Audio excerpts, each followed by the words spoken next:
அத்தனை செல்வமும் உன்னிடத்தில் நான் பிச்சைக்கு செல்வது எவ்விடத்தில்?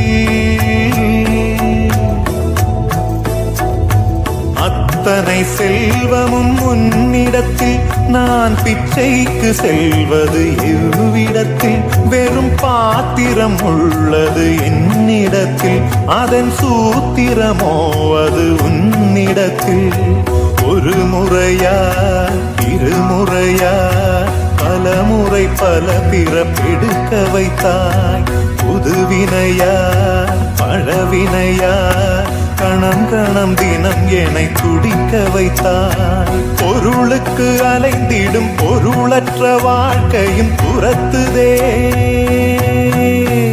உன் அருள் அருள் அருள் என்று அலைகின்ற மனம் இன்று பிதற்றுதே.